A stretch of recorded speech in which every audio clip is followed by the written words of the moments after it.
Why did the Roman army never lose twice? Or did it lose after all?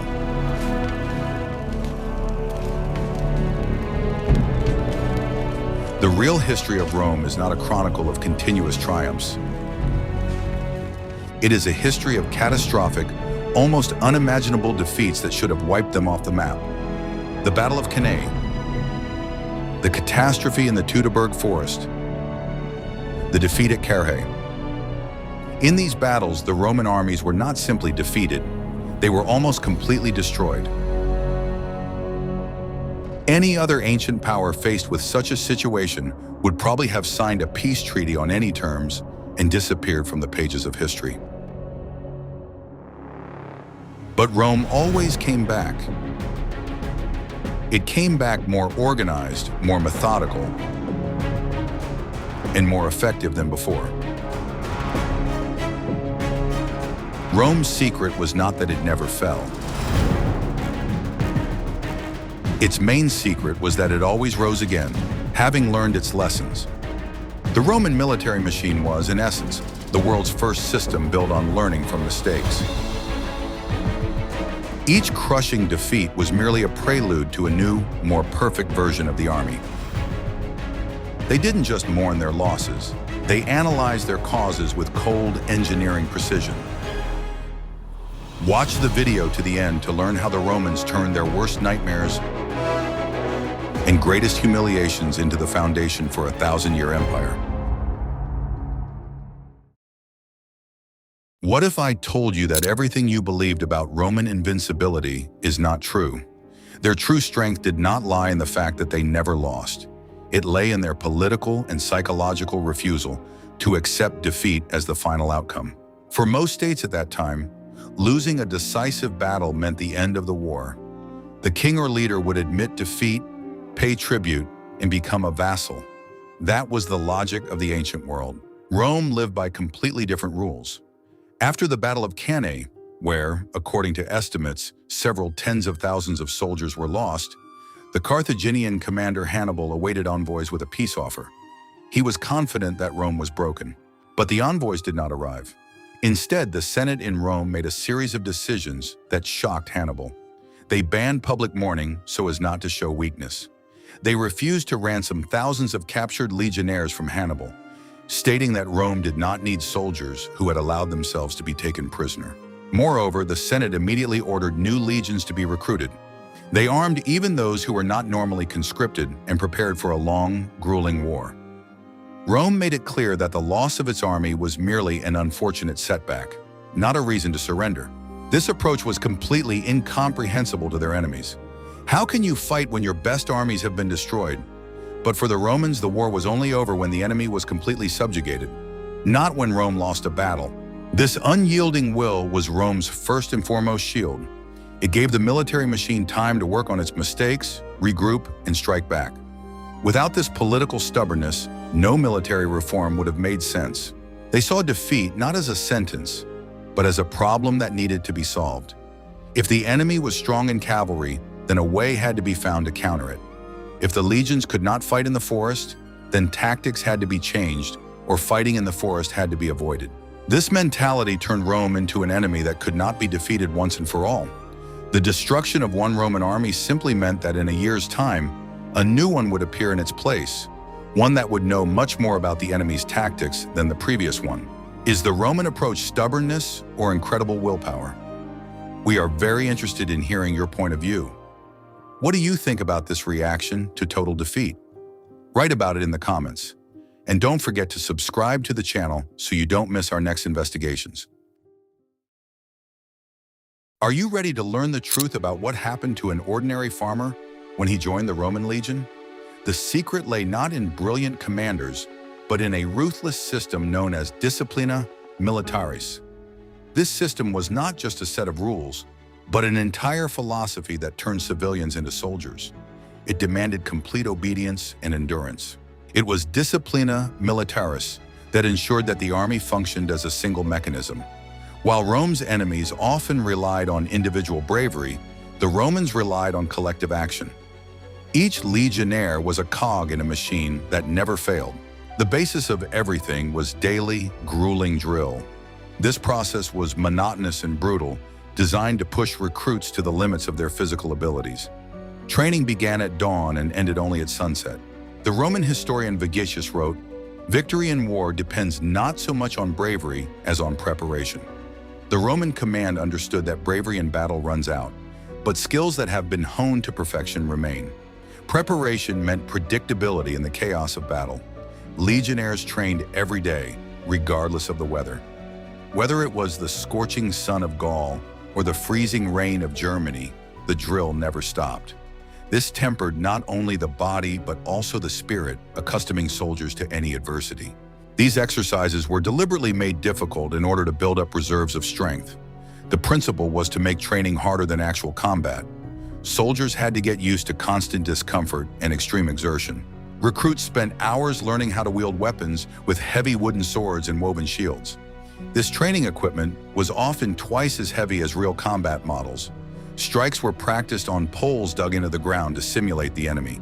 It was believed that if a soldier could fence for hours with such heavy equipment, then in real combat, his real gladius would seem as light as a feather. This gave him a huge psychological and physical advantage. The soldier felt faster and stronger than the enemy. Forced marches were the basis of Roman strategic mobility. It was the legion's ability to quickly cover huge distances that allowed Rome to strike where the enemy did not expect them. It was not for nothing that the legionaries were nicknamed Maria's mules. 3 times a month, each legionnaire had to make a forced march of almost 30 kilometers in full gear. There was a normal marching pace and a forced pace, which was also practiced for hours. The discipline of the march was ironclad. This equipment, known as a sarcina, weighed more than 20 kilograms. It included not only armor and weapons, but also tools for the camp, a mess tin, and a supply of grain for several days. The legionnaire carried everything necessary for war and life. The Roman army was perhaps the only army of antiquity that devoted so much time to training in complex formations. While other peoples fought in crowds, the Romans acted as a single unit. Their strength was in their order. The famous tortoise, or testudo, was just one of many formations. This formation of closed shields on all sides protected against projectiles during sieges. No less complex were the maneuvers of cohorts in field battles, such as changing lines. These maneuvers required hundreds of hours of practice on the parade ground. Each soldier had to know his place and move at the signal of a trumpet or the sign of a centurion. In battle, there was no time for hesitation. Pure automatism was required. In addition to purely combat training, every legionnaire was also required to be a civil engineer. Roman soldiers were equally confident wielding a sword and a pickaxe. This versatility was their secret weapon. Daily work, or opus, was as integral a part of service as fencing. It included digging defensive ditches, felling trees for palisades, and erecting camp walls. It was hard physical labor. The Roman army never spent the night in the field without a fortified camp. Building a castrum after a long march was a mandatory routine. This skill allowed them to build bridges, roads, and siege engines, which was no less important than swordplay. The system of discipline was maintained through a complex balance of rewards and very strict penalties. Soldiers could receive cash bonuses, honorary necklaces, or wreaths for bravery. This was highly valued and motivating. However, punishments were much more well-known. A centurion had the right to beat an offending soldier with his vine. Sleeping on guard duty could be punished by death at the hands of comrades. For mass cowardice or loss of the banner, the legion could be subjected to decimation. This was a horrific procedure in which every 10th soldier in the unit was chosen by lot for execution. This created mutual responsibility and the highest level of accountability because one person's mistake cost another their life. This ruthless system turned yesterday's peasants and craftsmen into true professional soldiers. A complete transformation of personality took place. People learned to put duty and orders above their own lives. As a result, Roman legionaries were objectively stronger, more resilient, and better trained than any of their opponents. They could march farther, carry more, and fight in formation. They were universal instruments of war. Their main advantage was discipline. Where a Gallic warrior would rush into a furious but disorderly attack, a Roman would maintain formation. They trusted not their fury, but their shield, sword, and comrade on their right. It was this iron discipline that allowed the army not to fall apart in panic after the first setback. Most ancient armies fled if their first attack was repelled, but the Romans were different. If the front line, consisting of young Gastati, became tired or suffered losses, it did not break formation. The soldiers knew the maneuver, to retreat in an orderly fashion behind the second, fresh line of principals. This required incredible coordination. The second line entered the battle, while the first line reorganized and rested in the rear. This mechanism of rotating fresh forces right in the thick of battle shocked their opponents. They faced wave after wave of organized legionnaires. Do you think that the ultimate goal, creating the perfect soldier, justifies such harsh training methods? This system certainly produced results, but the price was high. However, as we have already understood, a muscular and resilient soldier was not enough to win. Brute strength and endurance were only the foundation. In the next chapter, we will reveal the secret that allowed an entire legion to fight effectively, even while they slept.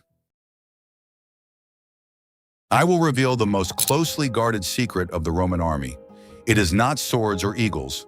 The secret is that the Roman legion never spent 2 nights in the same unprotected place. Wherever the Roman army went, even if it was only for 1 night, it immediately began construction. At the end of each day's march, the legionaries did not rest. They picked up shovels, pickaxes, and axes. In a few hours, working with incredible coordination, the army built a full-fledged fortress around itself. This fortress, known as castra, camp, was always built according to the same standard plan. A deep ditch, fossa, was dug around the camp. The excavated earth was immediately used to build a high rampart, agger. On top of this rampart, the legionaries erected a sturdy palisade, vallum, which each soldier carried with him. Inside, the camp was divided into streets in a strict grid pattern, like a small city. There was a main street, Via Principalis, and a forum square, where the commander's tent, Praetorium, stood. Each cohort and each centuria knew their exact location for setting up their tents. This standardization was of enormous importance. A soldier from a legion stationed in Britain could enter a camp built by a legion in Syria and find his tent or warehouse with his eyes closed. This eliminated any confusion. The existence of such a camp gave the Romans an incredible tactical advantage. At night, the army was completely safe. Sudden night attacks, which were the scourge of other armies, were useless against the Romans. Moreover, the camp served as a psychological weapon. Enemies who watched an impregnable fortress grow in an empty field in 3 hours fell into despair. They understood that they were dealing not just with a crowd of warriors, but with an organized force. If the army lost a battle in the field, it always had a place to retreat to in an organized manner. Safe behind the walls of the camp, the legions could regroup, take care of the wounded, and prepare for the next day. This practice of building a fortress every day was unique to Rome. It required tremendous discipline and engineering skills from every soldier, but it was this practice that ensured that the army, even when in the heart of enemy territory, would always be at home. What happened at Cannae should have destroyed Rome. Tens of thousands of its best soldiers disappeared in a single day. Guess what Rome did in response? It began to learn. This battle, which took place in 216 BC, became the darkest page in the history of the Republic. The losses were not just great, they were apocalyptic. Rome lost almost its entire active army. Any other ancient state would have inevitably surrendered after such a blow. But Rome, having lost its consuls and the cream of its aristocracy, merely gritted its teeth. It did not ask for peace. The defeat at Cannae was not just a defeat, it was a tactical masterclass from Hannibal. He exposed the main weakness of the Roman army at that time. The Roman legions, built in 3 lines, Gastati, Principes, and Triarii, were a powerful but unwieldy sledgehammer. The Carthaginian commander Hannibal Barca demonstrated complete tactical superiority. He used the strengths of the Romans, their discipline and momentum, against them. He lured them into a perfectly prepared trap. This battle exposed a fundamental weakness in the Republican army. The Roman Manipular Legion was strong in head-on combat, but it was designed to overwhelm the enemy with mass, moving only forward. Hannibal used weaker infantry in the center to lure the Romans into the trap. Then his elite cavalry, superior to the Roman cavalry, struck from the flanks and rear. The Roman army found itself surrounded, unable to maneuver. Hannibal's plan was ingeniously simple. He lined up his Iberian and Gallic infantry in a crescent in the center. He ordered them to retreat slowly and in an orderly fashion under Roman pressure. The Romans rushed into the gap, drawing themselves deeper into the Carthaginian formations.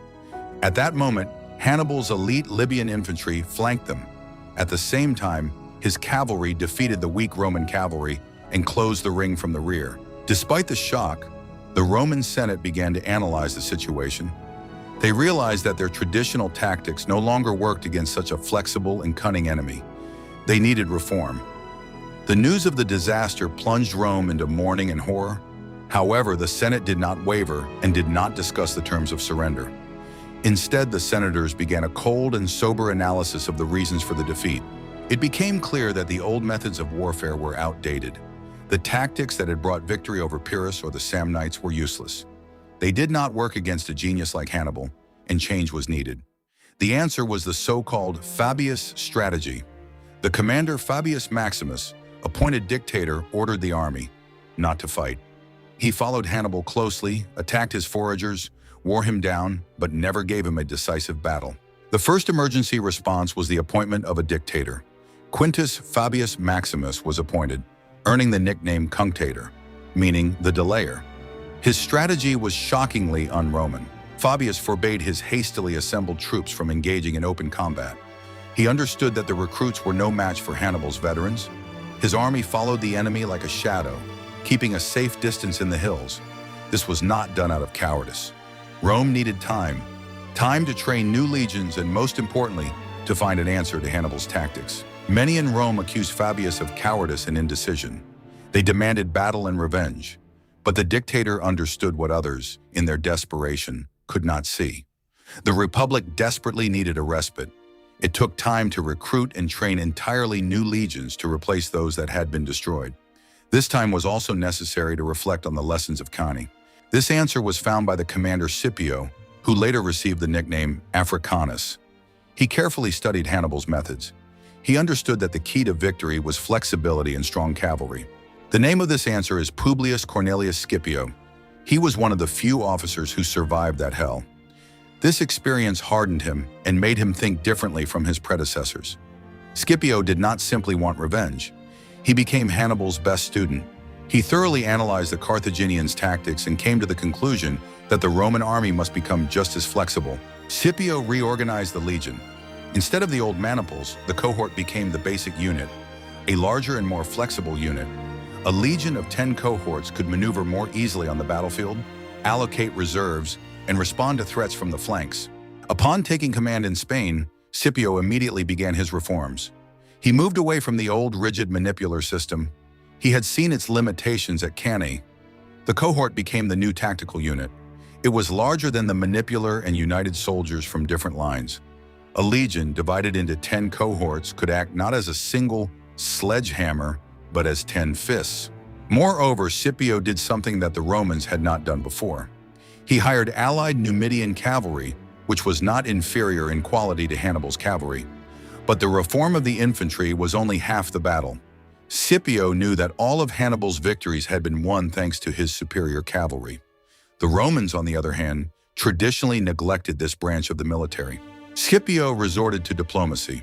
While fighting in Africa, he managed to win over the Numidian king Massinissa to Rome's side. It was a brilliant move that deprived Hannibal of his best cavalry. In the decisive battle at Zama, Scipio used Hannibal's tactics against him. He allowed the center to bend, but his flanks remained strong, and his cavalry defeated the Carthaginians and struck them in the rear. The decisive battle took place in 202 BC at Zama. Scipio used everything he had learned. He skillfully positioned his troops to neutralize the Carthaginians' war elephants. While Scipio's reformed cohorts held Hannibal's veterans in the center, the main drama unfolded on the flanks. Scipio and Massinissa's cavalry attacked and routed the Carthaginian horsemen. Then they struck Hannibal's infantry in the rear. Rome did not simply recover from Cannae. It analyzed its defeat, copied the strengths of its enemy, reformed its army, and ultimately won. The catastrophe became a lesson that made the army stronger. This defeat should have broken the Republic, but instead it strengthened it. Rome was not afraid to admit its backwardness. It was not ashamed to learn from its worst enemy. What would you have done in the place of the Roman Senate? In the next chapter, you will learn how they copied foreign weapons to become stronger. The Romans were the greatest pragmatists of the ancient world. They had no false pride that would prevent them from acknowledging that their enemy had something better. If they saw a more effective weapon or armor, they immediately copied it, standardized it, and armed their legions with it. The most striking example is the Legionnaire's main sword, the Gladius Hispaniensis, or Spanish sword. Before the clash with Hannibal, the Romans used swords more similar to the Greek ones, which were of poorer quality. During the wars in Spain, they encountered Celtiberian tribes who used a short, wide, and incredibly sharp sword that was equally well suited for stabbing and slashing. The Romans were impressed. They did not try to invent something of their own. They simply took the Spanish sword as a model, set up mass production, and issued it to every legionnaire. This sword became a symbol of Rome for the next several hundred years. The same thing happened with the shield. Initially, Roman soldiers used a round bronze shield similar to the Greek hoplon. It was good for duels but inconvenient for close formation. In battles with the Gauls and Samnites, the Romans saw a large, oval or rectangular wooden shield, the scutum. It was lighter, cheaper to produce, and most importantly, its shape allowed soldiers to stand shoulder to shoulder, creating an impenetrable wall. The Romans immediately adopted the scutum. Later, they improved it by making it curved so that it would better cover the body. It was this shield that made it possible to create the famous tortoise formation, testudo, which was invulnerable to projectiles. Even the famous Roman helmet was constantly evolving. The Monte Fortino type helmet was copied from the Celts. Later, after wars with the Dacians, who used curved swords, the Romans added cross ribs to the helmets for extra protection. Roman armor, lorica segmentata, plate armor, was also probably a response to new, more powerful weapons used by their enemies. It provided better protection than chainmail, which they also copied from the Gauls. This willingness to adapt was key. The Roman army did not freeze in one image. It was constantly changing, absorbing the best technologies of its opponents. Defeat often meant that it was time for a technical upgrade. Are you ready for the shocking truth? In the 9th year AD, 3 full legions, the pride of Rome, the pride of Emperor Augustus, entered a dense forest in Germany and simply disappeared. The disaster in the Teutoburg forest, where Quintilius Varus's legions were ambushed by Germanic tribes, was a shock of a different kind than Cannae. It was not a tactical defeat in open field. It was a clash of civilizations. The Roman military machine, designed for open spaces, proved powerless in the dense, swampy forests of northern Europe. The legions could not form up. Their supply trains stretched for miles. Their engineering was useless. Rome's first reaction was revenge. Emperor Augustus was in despair. Rome immediately sent new legions under the command of Germanicus, who conducted several punitive expeditions and recovered some of the lost eagles. But after these campaigns, Rome did something it had never done before. It admitted defeat. Not militarily, but strategically. Rome realized that conquering Germany would be too costly and would bring no benefits. The legions were withdrawn back across the Rhine. Instead of trying to conquer the Germanic forests, Rome began to build the limes, a permanent, fortified border with towers, forts, and walls. This was a fundamental change in the entire imperial strategy. Rome moved from endless expansion to defense. It recognized that there were limits beyond which its military machine could not effectively advance. The army also drew conclusions. The role of the auxilia, auxiliary troops recruited from allied tribes, increased.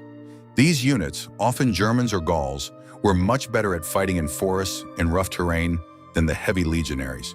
Rome began to use smaller, more mobile units, vexillations, to patrol its borders instead of moving entire legions.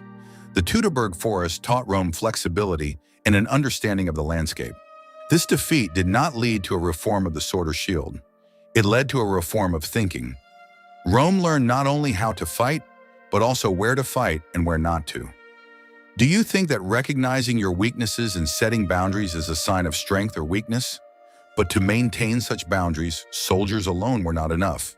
In the next chapter, we will talk about the true masters of the landscape. A Roman legionary was only half a soldier.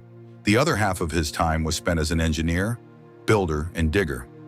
This dual role was no accident, but was fundamental to Roman military doctrine. Every day, even after an exhausting march, the legionaries would first pick up their shovels. They would build a fortified camp, or castrum, with a rampart and a moat. No other army in the world did this with such methodical precision. It was Rome's engineering genius that often defeated the enemy before the battle even began. The ability to build their own roads, bridges, and fortifications made the legions self-sufficient. They could wage war in wild terrain without relying on local resources. Each legion had a large detachment of immunes, or immunes. These were specialist soldiers who were exempt from routine duties such as guard duty or digging ditches. Their skills were too valuable to be wasted on routine work. This unit included carpenters, masons, surveyors, and engineers. Surveyors used instruments such as gromus to mark out the perfect rectangle of the camp. Carpenters were responsible for assembling siege engines and bridges. These specialists supervised the work, but the legionaries themselves did most of it. An ordinary soldier, or munifex, had to be able to not only fight but also build. He was a universal tool in the hands of the centurion. The most famous example is Julius Caesar's bridge over the Rhine. This event took place during his Gallic campaign. Caesar wanted to demonstrate to the Germanic tribes that Roman power knew no bounds. To invade Germany, he needed to ferry his army across a wide and fast-flowing river. The Germans considered the Rhine a natural barrier that reliably protected them. They did not expect the Romans to be able to cross it. Instead of spending weeks looking for a ford or using risky boat crossings, he ordered a bridge to be built. This decision was not so much tactical as psychological. He wanted to shock the enemy. In 10 days, the legions built a complex engineering structure 400 meters long. Thousands of soldiers worked around the clock, driving piles into the bottom of the fast-flowing river. It was a race against time. The bridge was not just a temporary footbridge, but a sturdy structure made of heavy wood. It was designed to withstand strong currents and the weight of several legions marching in full armor. It was such a demonstration of power and capability that the Germanic tribes were shocked. They realized that even a barrier like the Rhine could not hide them from the Romans. Rome could go anywhere. The same was true of siege warfare. The Romans preferred open battle, but if the enemy barricaded themselves in a fortress, they did not retreat. They began a methodical engineering siege. If the Roman army could not take a city by storm, it began construction. Legionnaires built siege engines known as ballistas and catapults. Ballistas fired heavy arrows, while catapults and onagers threw stones. They also erected huge siege towers. These towers, covered with wet skins to protect them from fire, were rolled up to the walls. From their tops, soldiers could fire on the defenders. During the siege of Alesia in Gaul, Caesar faced the climax of his confrontation. The united army of the Gauls, commanded by Vercingetorix, barricaded themselves in a powerful fortress on a hill. It was their last hope. Caesar found himself in a desperate situation. He was besieging a huge army, knowing that even more numerous reinforcements would soon arrive for the Gauls. He was caught between two fires. He ordered 2 lines of fortifications to be built around the city. The inner line prevented the Gauls from escaping the city. The outer line protected the Romans themselves from the army coming to the rescue. The legionaries built tens of kilometers of walls, moats, and towers. They dug moats and filled them with water. They also set countless traps, such as sharpened stakes driven into the ground. They literally built a new city around the enemies. This work was carried out under constant attack from both sides. The soldiers slept and ate without letting go of their pickaxes or swords. This titanic engineering work, rather than a decisive battle, determined the outcome of the entire Gallic War. The Gallic relief army was unable to break through the outer wall. Alesia was forced to surrender due to starvation. The Roman army could change the landscape itself to suit its needs. They did not adapt to the terrain, but forced the terrain to serve them. This was their key difference from many of their opponents. They drained swamps to deprive the enemy of cover or to build camps on solid ground. They built temporary aqueducts to supply camps with clean water during long sieges. And of course, the legionaries built roads. These famous Roman roads allowed for the rapid movement of troops and supplies. Logistics was the foundation of Roman victories. If the army suffered a tactical defeat in the field, it could retreat to its fortified camp. By nightfall, the soldiers were behind a strong rampart and moat. This gave them time to regroup and deprive the enemy of the fruits of victory. If they needed to cross a river, they built a bridge. For the Roman legion, a river was not an obstacle. It was just another engineering problem to be solved. If they needed to take an impregnable city, they built siege engines. Over time, the legionaries could build a ramp up to the walls or break through any masonry. It was only a matter of time. Engineering was Rome's systematic response to unsolvable problems. Where another commander would see a dead end, the Romans saw only the beginning of work. Rome's enemies may have been brave warriors, but they were no match for an army that moved along roads it had built. They could not defeat an army that could erect a fortress in a matter of hours. It allowed the army to operate where any other army would have stopped. There is a well-known saying that an army marches on its stomach. In Rome's case, it marched on its own roads, and its stomach was always full. Logistics was Rome's secret weapon. Winning a single battle is good, but the ability to wage war for years on foreign territory, hundreds of kilometers from home, that is true strength. Rome was a master of such warfare. The basis of Roman logistics was an incredible network of military roads. The famous phrase, "all roads lead to Rome," has the opposite meaning. All roads led from Rome, allowing legions and supply convoys to move at incredible speed. These roads were built by the soldiers themselves. They were straight, sturdy, and all-weather. They could be used to quickly move entire legions from one province to another, to respond to a threat or compensate for a defeat. While Rome's enemies were gathering militias that dispersed to their homes after the harvest, the Roman professional army could fight all year round. This was only possible thanks to a constant supply of provisions. The staple of a legionnaire's diet was grain. Rome had a complex system called the annona, a government service responsible for purchasing and transporting grain, mainly from Egypt and North Africa. This constant flow of food allowed Rome to maintain huge armies on the borders of the empire. Even if they won a battle, Rome's enemies couldn't destroy the Roman army because they couldn't cut off its supply lines, which were as strong as its roads. If a legion was destroyed, a new one could be assembled in Italy, fully equipped from warehouses and sent along the roads to any corner of the empire within weeks. This logistical power meant that Rome could afford to lose a battle. It simply viewed it as a loss of resources that could easily be replenished. Rome's enemies, on the other hand, often fought at the limits of their capabilities. For them, a single defeat was fatal. For Rome, it was not.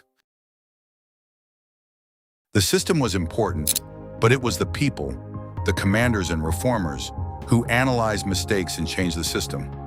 Ruthless discipline was a tool, but that tool was wielded by specific individuals. They looked at disaster and saw not the end, but an opportunity for improvement. These reformers understood that the enemy would not wait for Rome to adapt. Each defeat was a bloody lesson that had to be learned immediately. They did not cling to outdated traditions if they led to destruction. The history of Roman victories after defeats is the history of specific people. It was their will, intellect, and willingness to take risks that allowed Rome's military machine to evolve. They were the real drivers of progress in military affairs. Take Gaius Marius, for example. At the end of the 2nd century BC, Rome faced an invasion by the Germanic tribes of the Cimbri and Teutons. These tribes moved from the north, sweeping away everything in their path and bringing chaos. They inflicted several humiliating defeats on the legions, such as the Battle of Arausium.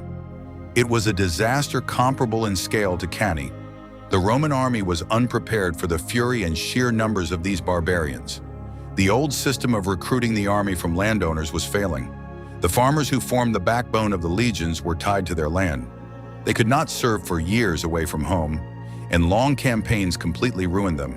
Gaius Marius, having been elected consul, carried out a radical reform. He understood perfectly well that the old source of recruits had dried up. He needed soldiers who were ready to devote their entire lives to war. He abolished the property qualification and, for the first time, began to recruit the poor, or proletarians, into the army. These were people who had nothing to lose. They had no land of their own and were looking for any way to feed themselves. Marius offered them something they had never had before: stability and a career. He transformed the army from a civilian militia into a real profession. Now a legionnaire was not a farmer who had taken up arms, but a soldier by vocation. Soldiers now served for 20 years and sometimes longer. They received regular government pay, provisions, and equipment. It was hard but steady, full-time work. At the end of their service, Marius guaranteed them a pension in the form of a plot of land. This land was often allocated in the conquered provinces. It was a powerful motivation for yesterday's poor man. This created a caste of professional veterans loyal to their general. The soldiers were loyal not so much to the Senate as to the commander who led them to victory. It was this new professional army of Marius that ultimately stopped the German invasion. Another example is Scipio Africanus, whom we have already discussed. He is often compared to other great commanders of that era, but his main difference was his unique approach to learning from mistakes. His genius was not that he was a great tactician by nature.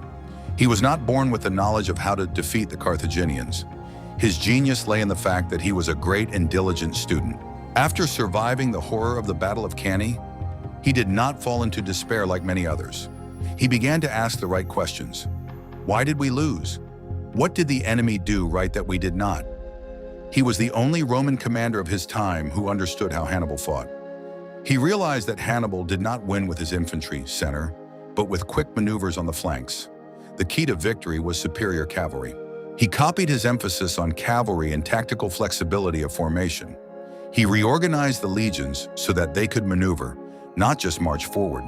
He also found a way to neutralize Hannibal's cavalry by luring away the Numidians.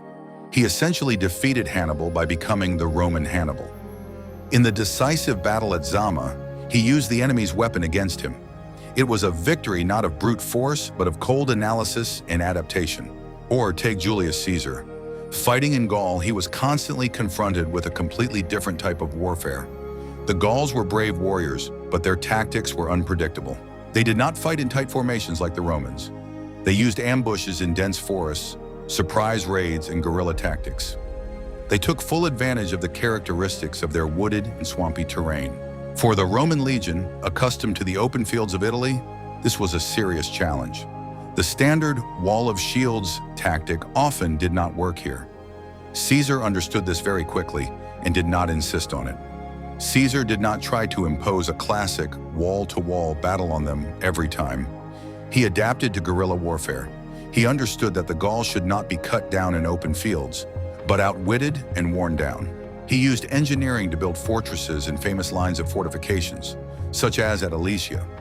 He deprived the enemy of mobility by instantly building bridges across rivers.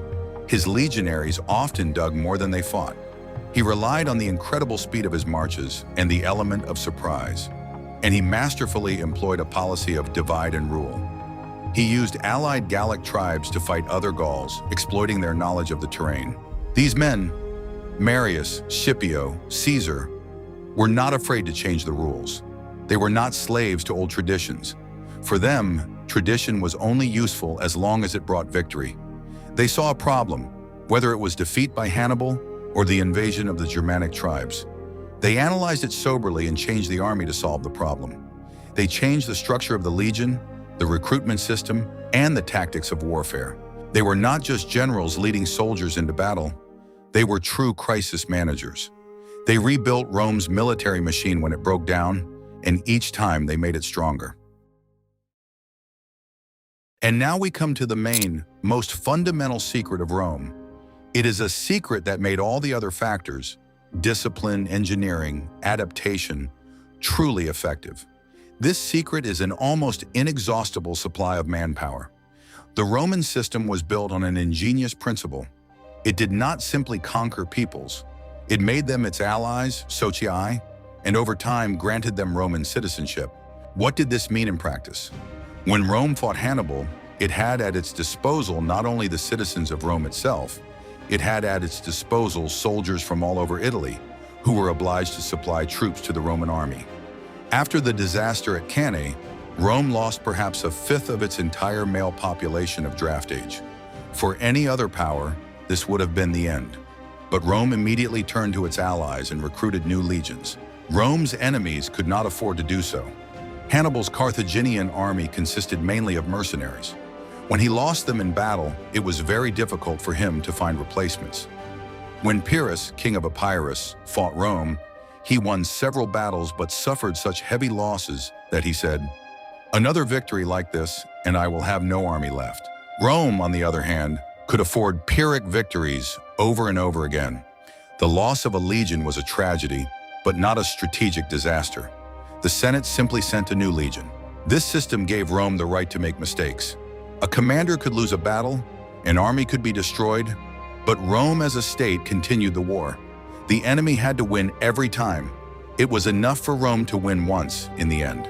This depth of strategic reserve was the foundation on which the entire Roman military machine stood.